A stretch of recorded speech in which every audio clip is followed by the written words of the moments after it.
역대 최다 동의 건수를 기록한 집단 성착취 영상 거래 사건과 관련한 청와대 국민청원에 정부가 답변을 내놨습니다. 아동 청소년의 음란물을 만들고 유포한 자뿐만 아니라 범죄 방조자, 소지만 한 사람까지 가담자 전원을 처벌하겠다고 밝혔습니다.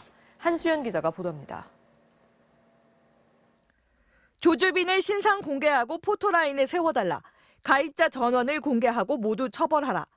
집단 성착취 영상거래 사건에 대한 청와대 국민청원 5건에는 모두 500만 명이 넘게 동의했습니다.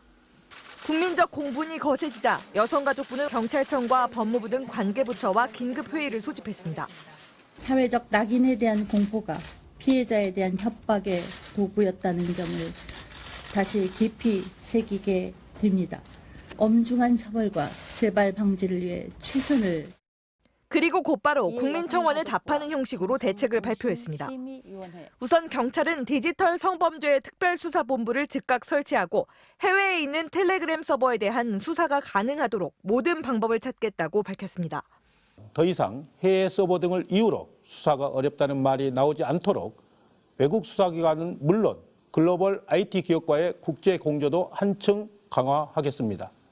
디지털 성범죄로 얻은 수익은 모두 몰수하고 디지털 성범죄 영상을 생산하고 유포한 자는 물론 가담하고 방조한 자도 추적하겠다는 약속도 내놨습니다.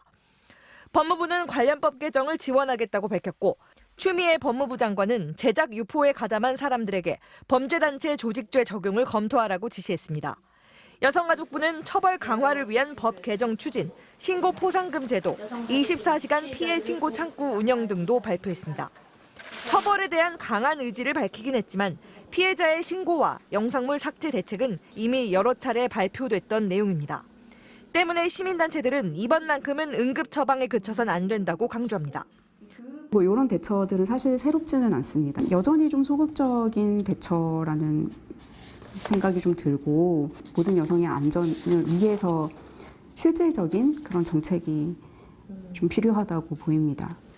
누구든 쉽게 가해자가 될 유혹을 느끼고 피해자로 전락할 수 있는 사회적 환경이 지속되는 한 아무것도 바뀌지 않을 거란 겁니다. 정부의 실행 의지 못지않게 사회 인식의 변화가 절실한 시점입니다. MBC 뉴스 한수연입니다.